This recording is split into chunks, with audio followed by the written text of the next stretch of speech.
One evening, 5 weeks later, I had given my man leave to go out. It was the day before the 14th of July.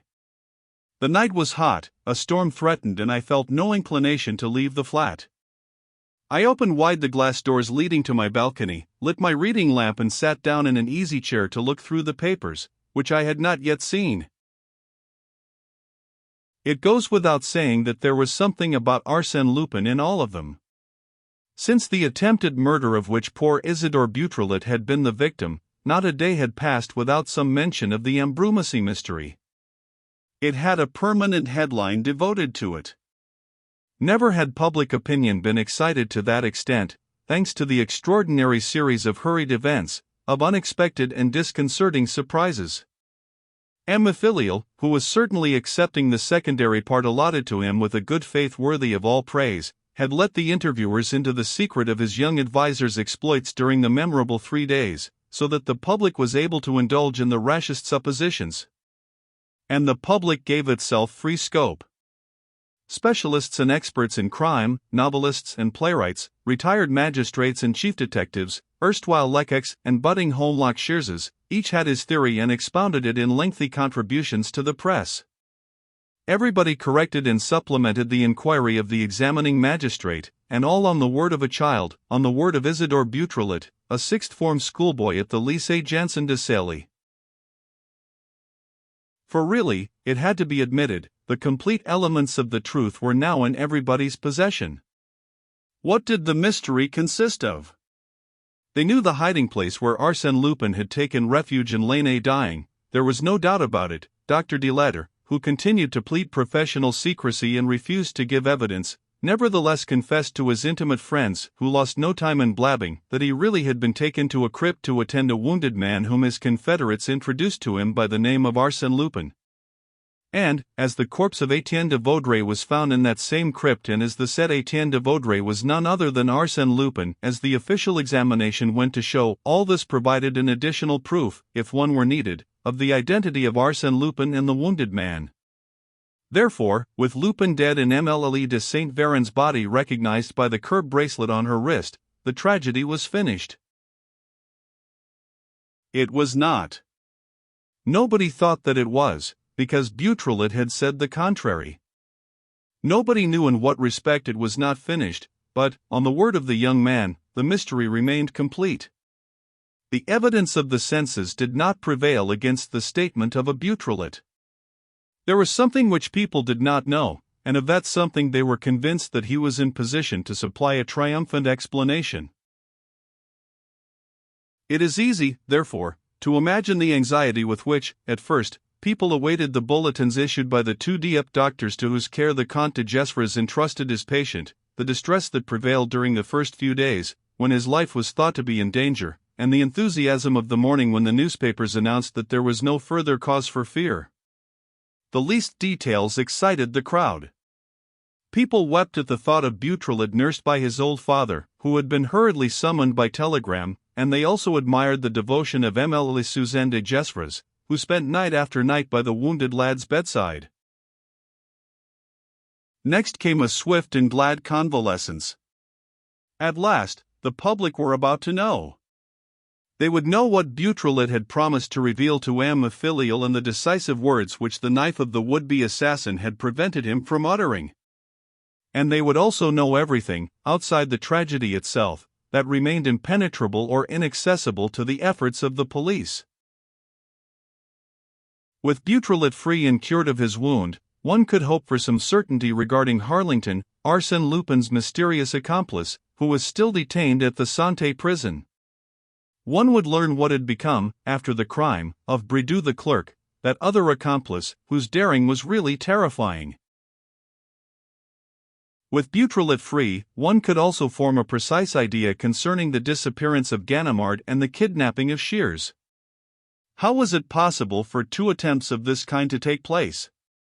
Neither the English detectives nor their French colleagues possessed the slightest clue on the subject.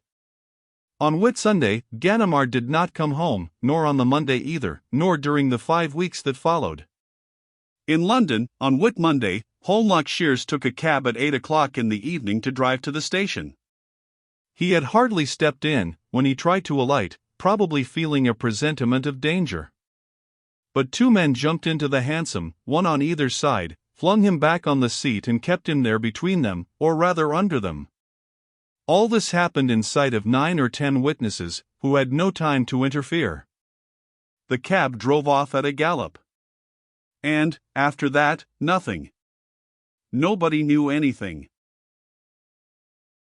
Perhaps, also, Beautrelet would be able to give the complete explanation of the document, the mysterious paper to which Bridoux, the magistrate's clerk, attached enough importance to recover it, with blows of the knife, from the person in whose possession it was. The problem of the hollow needle it was called, by the countless solvers of riddles who, with their eyes bent upon the figures and dots, strove to read a meaning into them. The hollow needle. What a bewildering conjunction of two simple words! What an incomprehensible question was set by that scrap of paper, whose very origin and manufacture were unknown. The hollow needle. Was it a meaningless expression, the puzzle of a schoolboy scribbling with pen and ink on the corner of a page? Or were they two magic words which could compel the whole great adventure of Lupin the Great Adventurer to assume its true significance? Nobody knew. But the public soon would know. For some days, the papers had been announcing the approaching arrival of Beautrelet. The struggle was on the point of recommencing, and, this time, it would be implacable on the part of the young man, who was burning to take his revenge. And, as it happened, my attention, just then, was drawn to his name, printed in capitals. The Grand Journal headed its front page with the following paragraph: "We have persuaded M. Isidore Beautrelet to give us the first right of printing his revelations. Tomorrow, Tuesday, before the police themselves are informed, the Grand Journal will publish the whole truth of the Ambrumésy mystery." That's interesting, eh? What do you think of it, my dear chap? I started from my chair. There was someone sitting beside me, someone I did not know. I cast my eyes round for a weapon. But, as my visitor's attitude appeared quite inoffensive, I restrained myself and went up to him.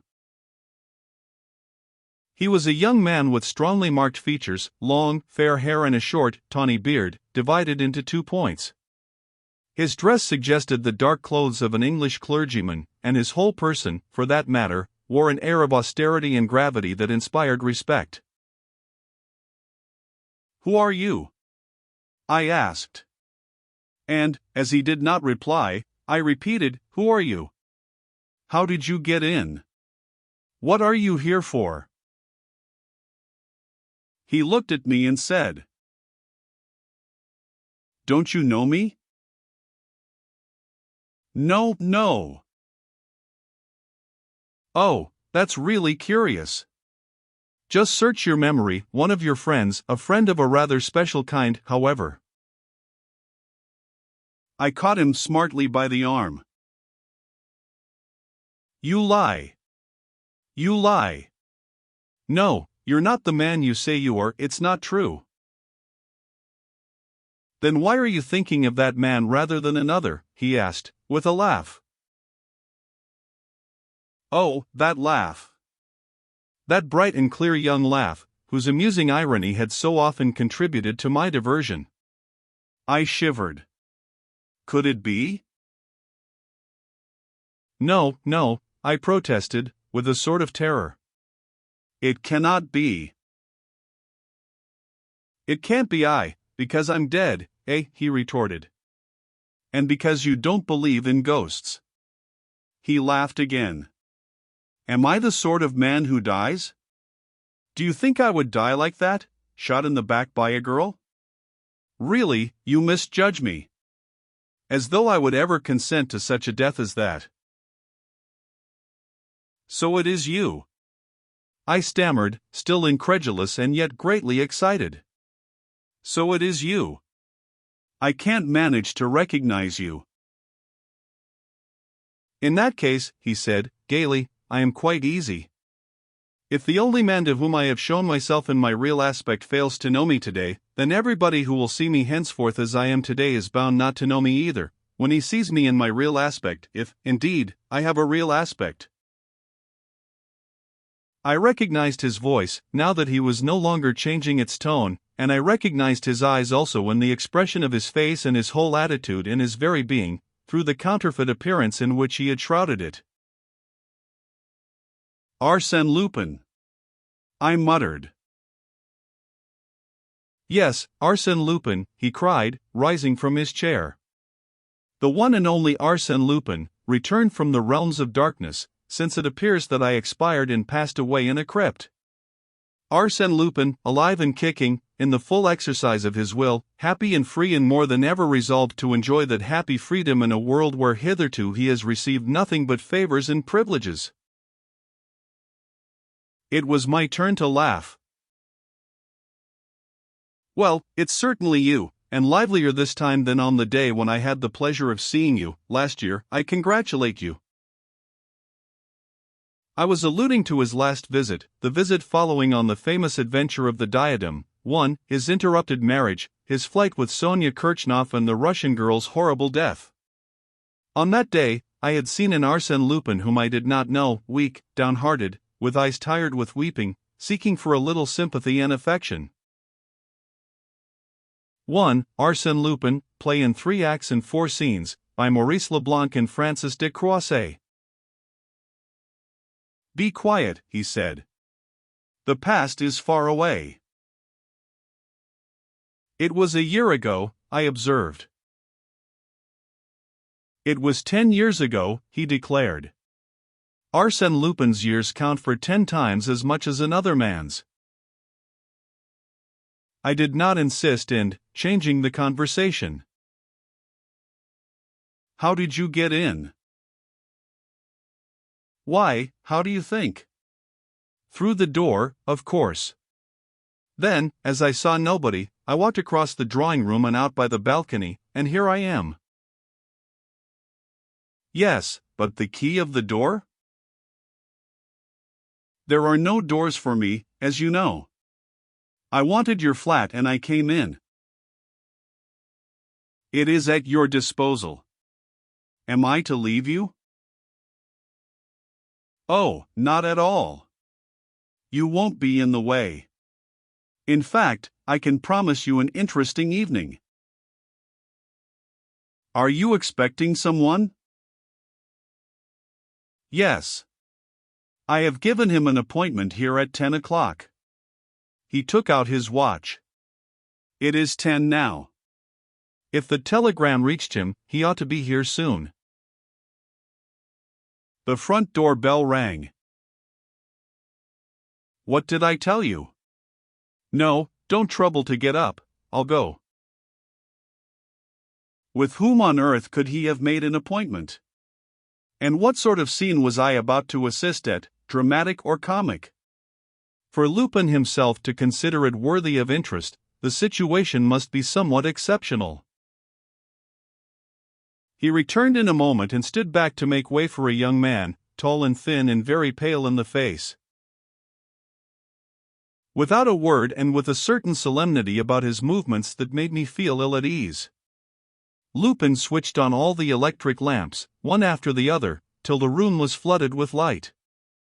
Then the 2 men looked at each other, exchanged profound and penetrating glances, as if, with all the effort of their gleaming eyes, they were trying to pierce into each other's souls.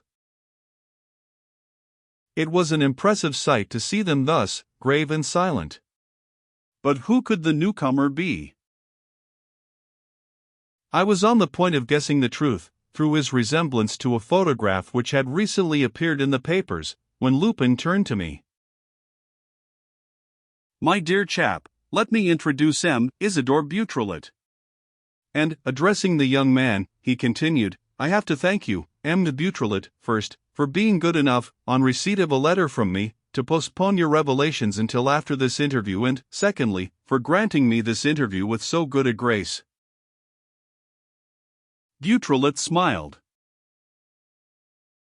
Allow me to remark that my good grace consists, above all, in obeying your orders. The threat which you made to me in the letter in question was the more peremptory in being aimed not at me, but at my father. My word, said Lupin laughing, we must do the best we can and make use of the means of action vouchsafed to us.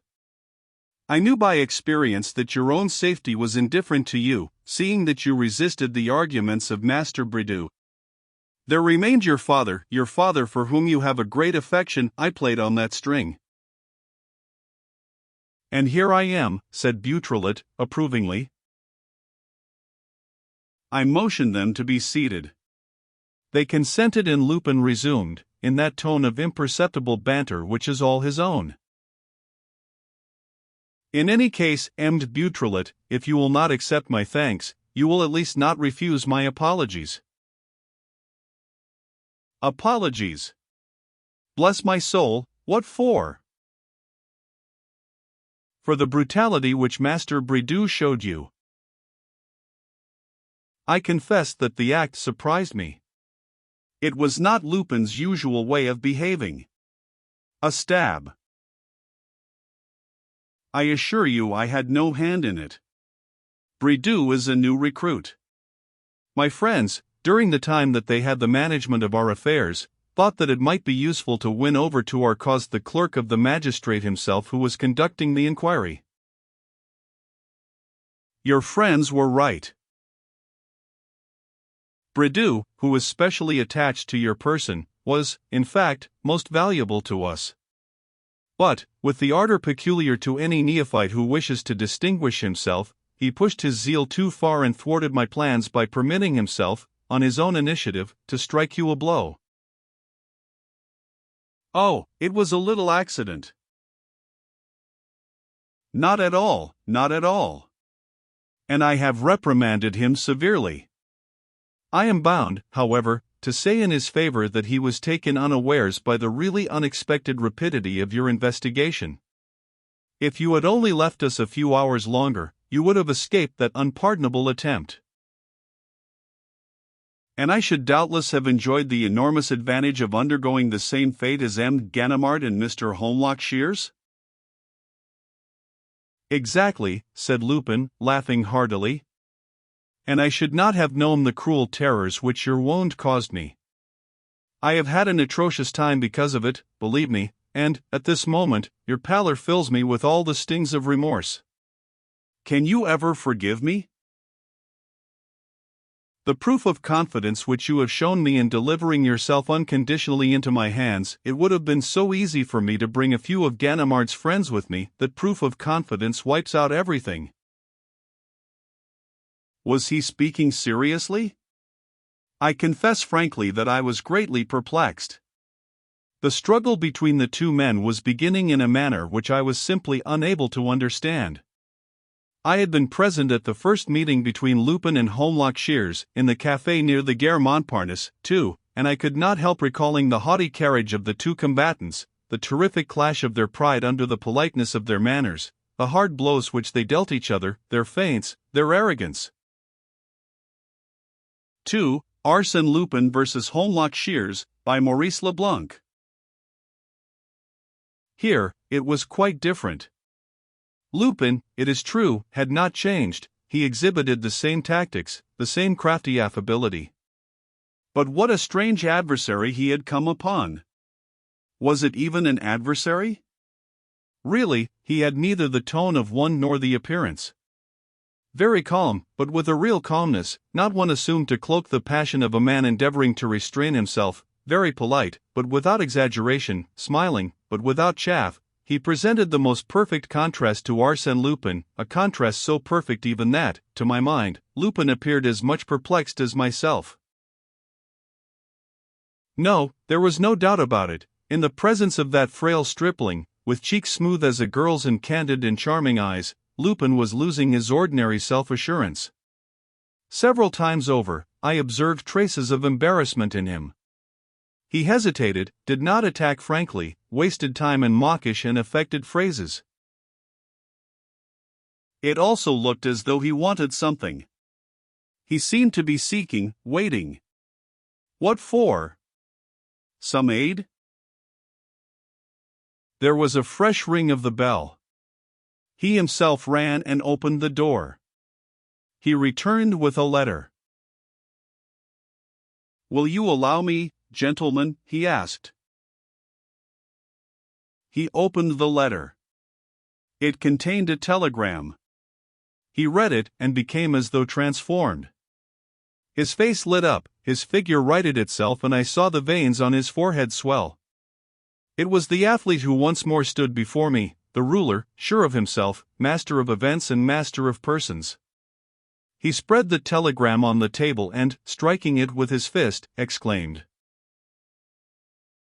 "Now, Amna Butrelot, it's you and I." Butrelot adopted a listening attitude, and Lupin began, in measured, but harsh and masterful tones. "Let us throw off the mask, what say you, and have done with hypocritical compliments. We are two enemies, who know exactly what to think of each other. We act toward each other as enemies, and therefore we ought to treat with each other as enemies." "To treat," echoed Butrelot, in a voice of surprise. "Yes, to treat. I did not use that word at random, and I repeat it, in spite of the effort, the great effort, which it costs me. This is the first time I have employed it to an adversary. But also, I may as well tell you at once, it is the last. Make the most of it. I shall not leave this flat without a promise from you. If I do, it means war." Butrelot seemed more and more surprised. He said very prettily, "I was not prepared for this. You speak so funnily. It's so different from what I expected. Yes, I thought you were not a bit like that. Why this display of anger? Why use threats? Are we enemies because circumstances bring us into opposition? Enemies? Why?" Lupin appeared a little out of countenance, but he snarled and, leaning over the boy, "Listen to me, youngster," he said. "It's not a question of picking one's words. It's a question of a fact, a positive, indisputable fact, and that fact is this: in all the past 10 years, I have not yet knocked up against an adversary of your capacity. With Ganimard and Holmlock Shears I played as if they were children. With you, I am obliged to defend myself, I will say more, to retreat. Yes, at this moment, you and I well know that I must look upon myself as worsted in the fight. Isidore Butrelot has got the better of Arsène Lupin. My plans are upset. What I tried to leave in the dark you have brought into the full light of day. You annoy me, you stand in my way. Well, I've had enough of it. Bridoux told you so to no purpose. I now tell you so again, and I insist upon it, so that you may take it to heart. I've had enough of it." Butrelot nodded his head. "Yes, but what do you want?" "Peace. Each of us minding his own business, keeping to his own side. That is to say, you free to continue your burglaries undisturbed, I free to return to my studies. Your studies, anything you please, I don't care. But you must leave me in peace. I want peace. How can I trouble it now?" Lupin seized his hand violently. "You know quite well. Don't pretend not to know. You are at this moment in possession of a secret to which I attach the highest importance. This secret you were free to guess, but you have no right to give it to the public." "Are you sure that I know it?" "You know it, I am certain. Day by day, hour by hour, I have followed your train of thought and the progress of your investigations. At the very moment when Bridoux struck you, you were about to tell all. Subsequently, you delayed your revelations, out of solicitude for your father. But they are now promised to this paper here. The article is written. It will be set up in an hour. It will appear tomorrow." "Quite right." Lupin rose, and slashing the air with his hand, "It shall not appear," he cried. "It shall appear," said Beautrelet, starting up in his turn. At last, the two men were standing up to each other. I received the impression of a shock, as if they had seized each other round the body. Beautrelet seemed to burn with a sudden energy. It was as though a spark had kindled within him a group of new emotions: pluck, self-respect, the passion of fighting, the intoxication of danger. As for Lupin, I read in the radiance of his glance the joy of the duelist who at length encounters the sword of his hated rival. Is the article in the printer's hands? Not yet. Have you it there on you? No fear. I shouldn't have it by now, in that case. Then. One of the assistant editors has it, in a sealed envelope. If I am not at the office by midnight, he will have set it up. Oh, the scoundrel, muttered Lupin. He has provided for everything. His anger was increasing, visibly and frightfully. Beautrelet chuckled, jeering in his turn, carried away by his success. "Stop that, you brat," roared Lupin. "You're forgetting who I am, and that, if I wished, upon my word," he's daring to laugh. A great silence fell between them. Then Lupin stepped forward and, in muttered tones, with his eyes on Beautrelet's, "You shall go straight to the Grand Journal." "No." "Tear up your article." "No." "See the editor." "No." "Tell him you made a mistake." "No." "And write him another article, in which you will give the official version of the Ambrumésy mystery, the one which everyone has accepted." "No." Lupin took up a steel ruler that lay on my desk and broke it in two without an effort. His pallor was terrible to see. He wiped away the beads of perspiration that stood on his forehead. He, who had never known his wishes resisted, was being maddened by the obstinacy of this child. He pressed his two hands on Beautrelet's shoulder and, emphasizing every syllable, continued. "You shall do as I tell you, Beautrelet. You shall say that your latest discoveries have convinced you of my death, that there is not the least doubt about it. You shall say so because I wish it, because it has to be believed that I am dead. You shall say so, above all, because, if you do not say so. Because, if I do not say so? Your father will be kidnapped tonight, as Ganimard and Holmlock Shears were." Beautrelet gave a smile. "Don't laugh, answer." "My answer is that I am very sorry to disappoint you, but I have promised to speak and I shall speak." "Speak in the sense which I have told you." "I shall speak the truth," cried Beautrelet, eagerly. "It is something which you can't understand, the pleasure, the need, rather, of saying the thing that is and saying it aloud. The truth is here, in this brain which has guessed it and discovered it, and it will come out, all naked and quivering. The article, therefore, will be printed as I wrote it. The world shall know that Lupin is alive and shall know the reason why he wished to be considered dead. The world shall know all." And he added, calmly, "And my father shall not be kidnapped." Once again, they were both silent, with their eyes still fixed upon each other. They watched each other. Their swords were engaged up to the hilt. And it was like the heavy silence that goes before the mortal blow. Which of the two was to strike it?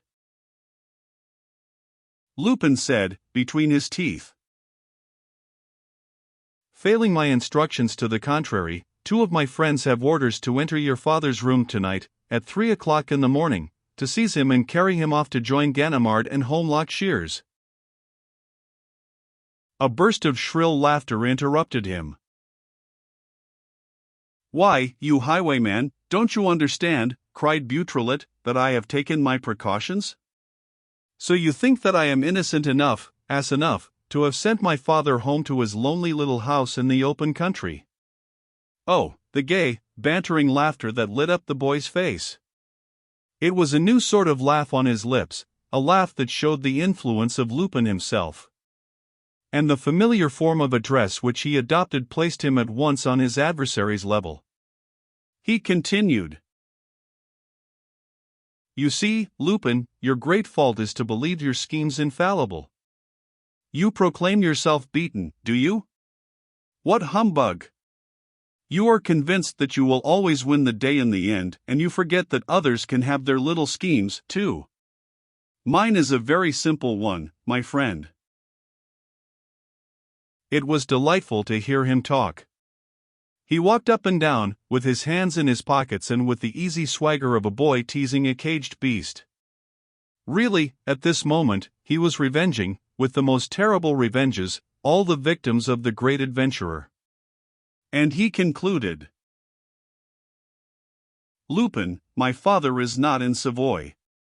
He is at the other end of France, in the center of a big town, guarded by 20 of our friends, who have orders not to lose sight of him until our battle is over. Would you like details? He is at Cherbourg, in the house of one of the keepers of the arsenal. And remember that the arsenal is closed at night and that no one is allowed to enter it by day, unless he carries an authorization and is accompanied by a guide." He stopped in front of Lupin and defied him, like a child making faces at his playmate. "What do you say to that, master?" For some minutes, Lupin had stood motionless. Not a muscle of his face had moved. What were his thoughts? Upon what action was he resolving? To anyone knowing the fierce violence of his pride, the only possible solution was the total, immediate, final collapse of his adversary. His fingers twitched. For a second, I had a feeling that he was about to throw himself upon the boy and wring his neck. "What do you say to that, master?" Beautrelet repeated. Lupin took up the telegram that lay on the table, held it out and said, very calmly, "Here, baby, read that." Beautrelet became serious, suddenly, impressed by the gentleness of the movement. He unfolded the paper and, at once, raising his eyes, murmured, "What does it mean? I don't understand."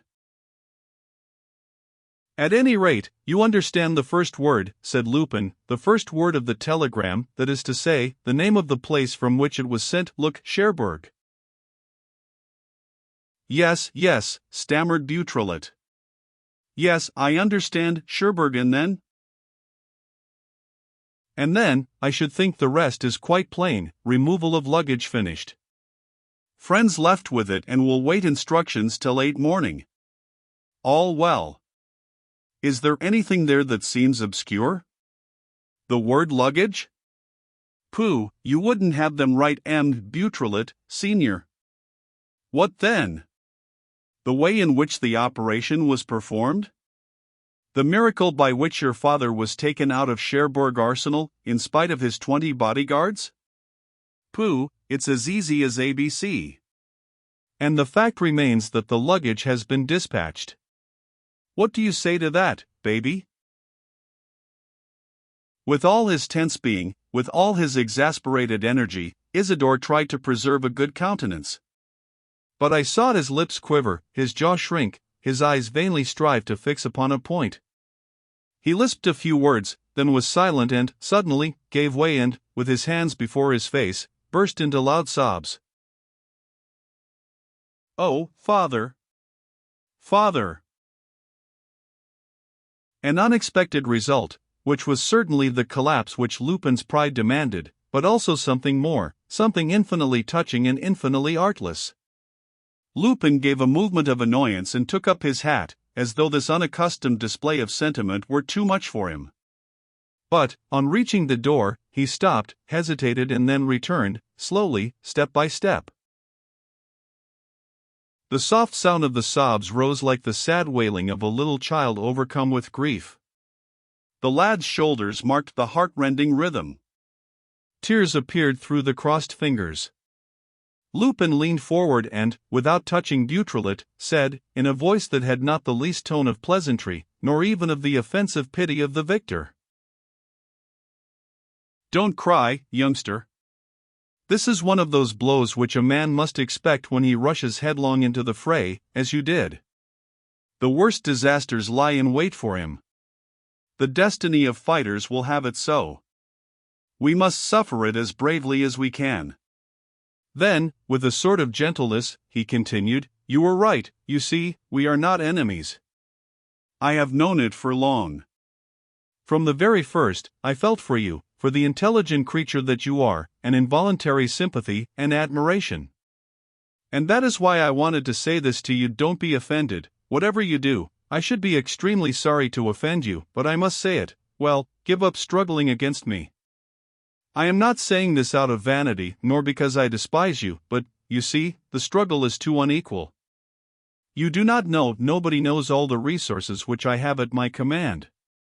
Look here, this secret of the Hollow Needle which you are trying so vainly to unravel, suppose, for a moment, that it is a formidable, inexhaustible treasure, or else an invisible, prodigious, fantastic refuge, or both perhaps.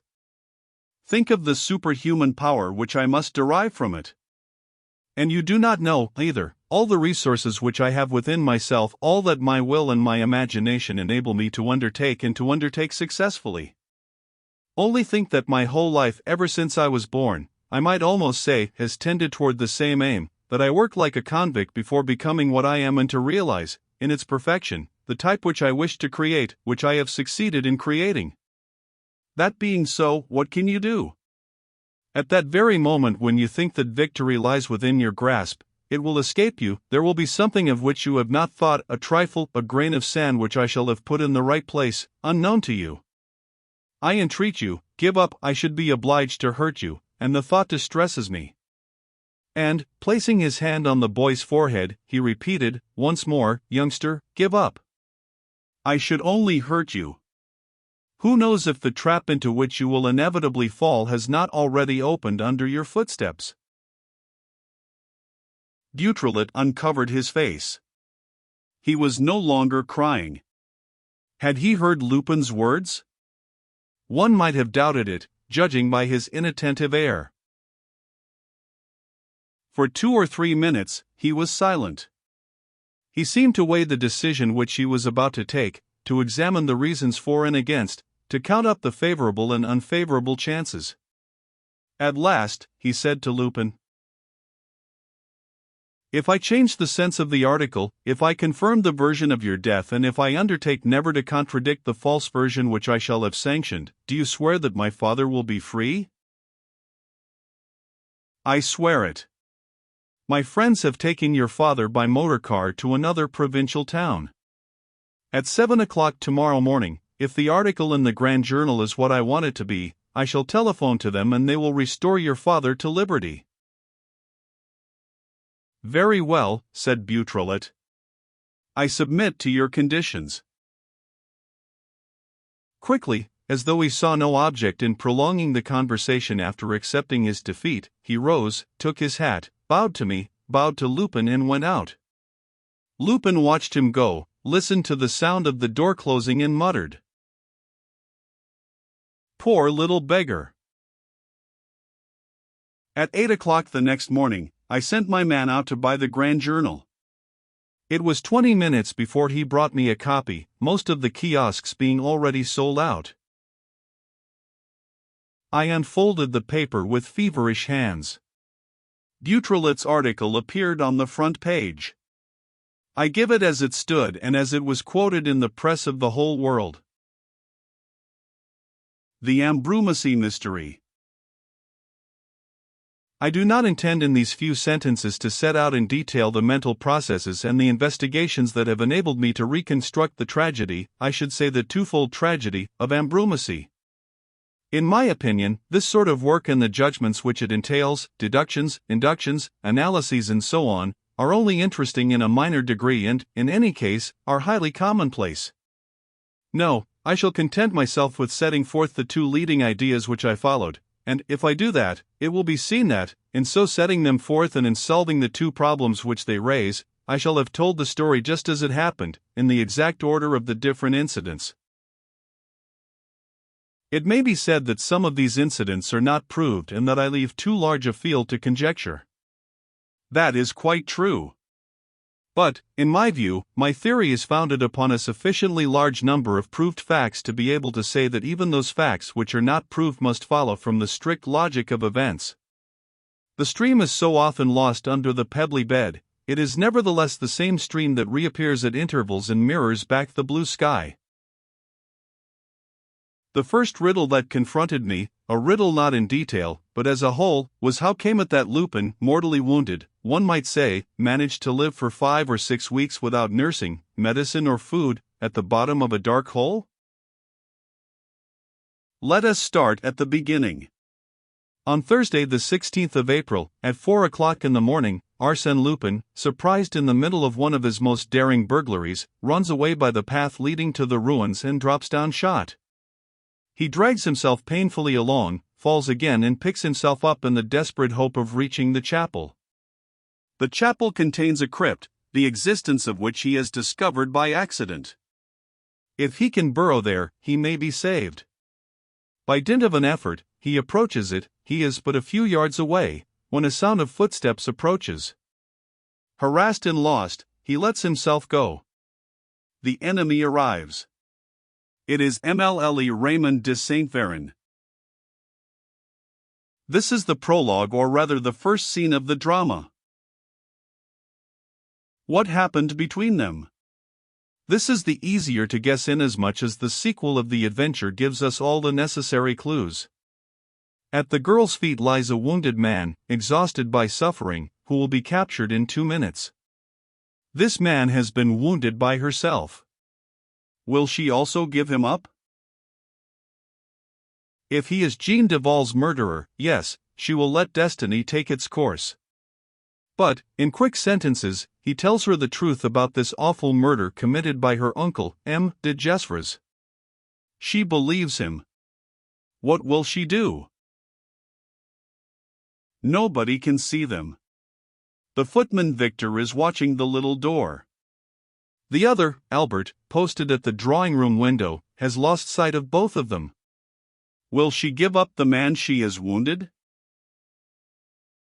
The girl is carried away by a movement of irresistible pity, which any woman will understand.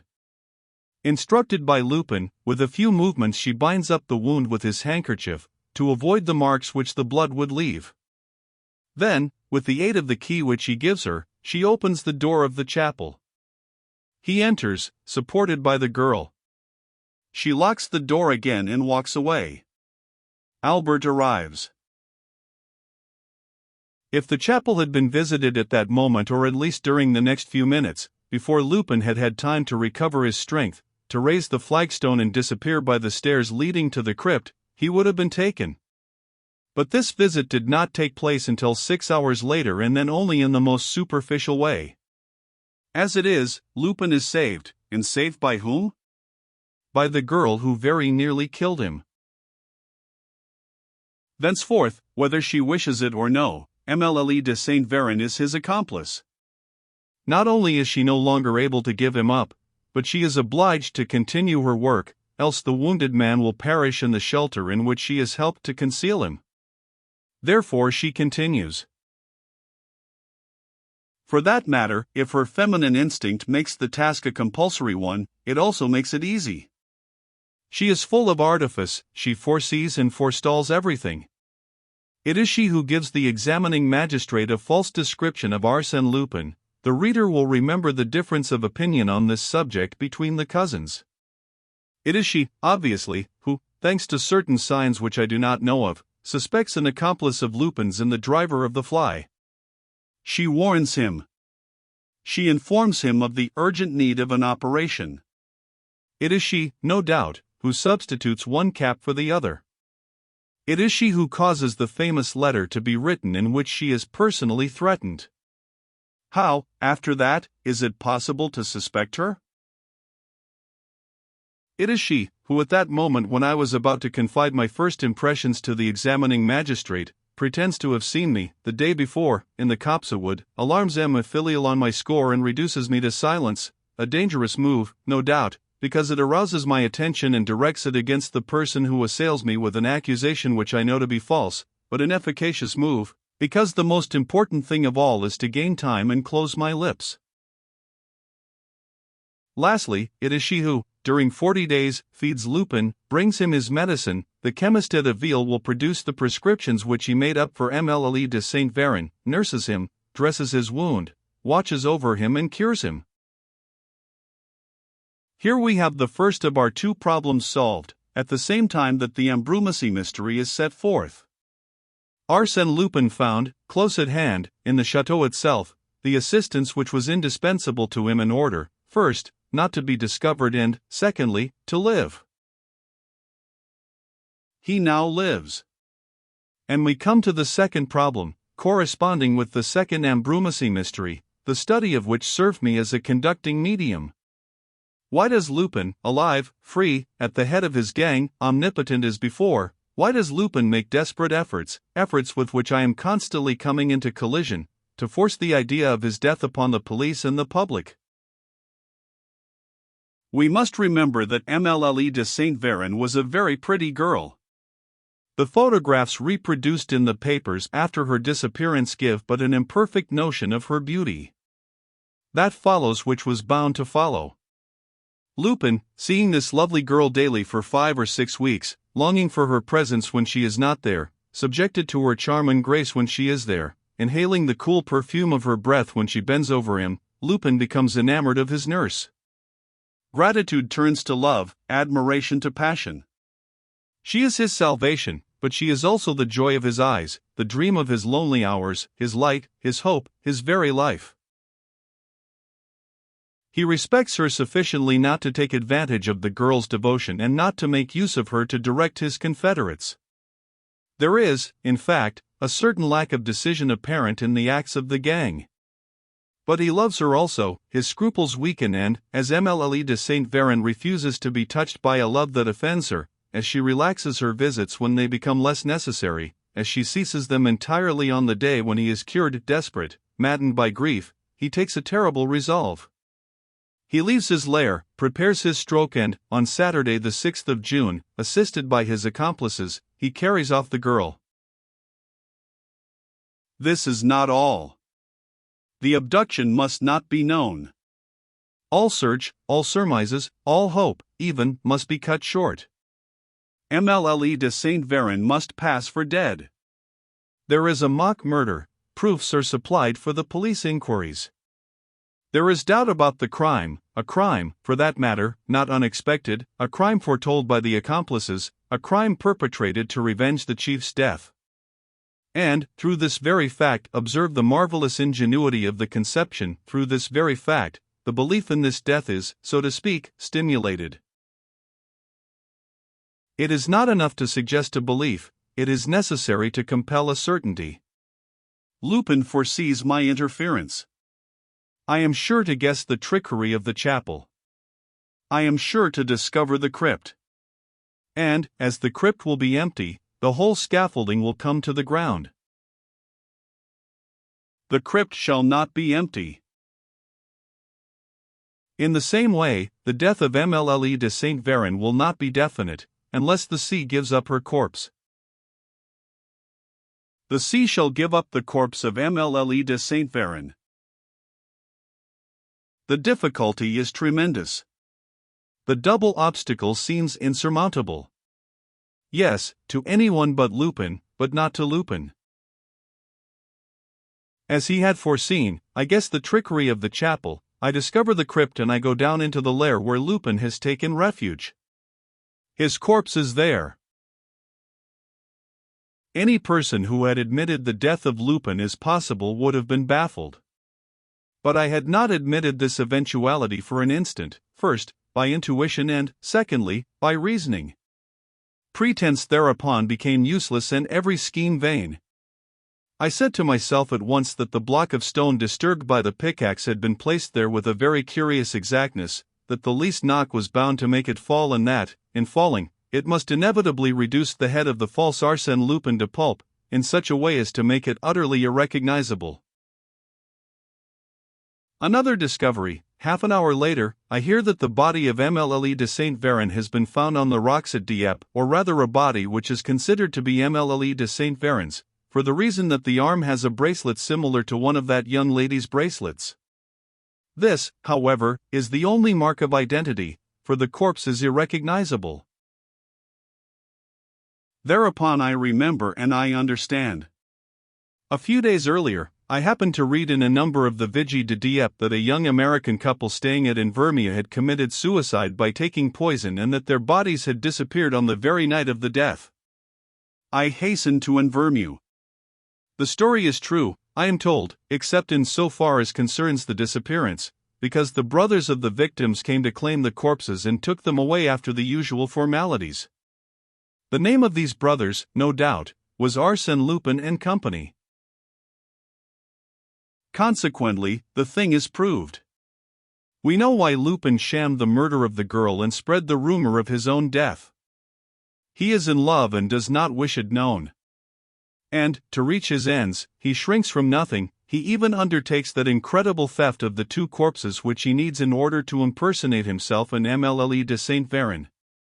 In this way, he will be at ease. No one can disturb him. No one will ever suspect the truth which he wishes to suppress. No one? Yes, 3 adversaries, at the most, might conceive doubts: Ganimard, whose arrival is hourly expected; Holmlock Shears, who is about to cross the Channel; and I, who am on the spot. This constitutes a threefold danger. He removes it.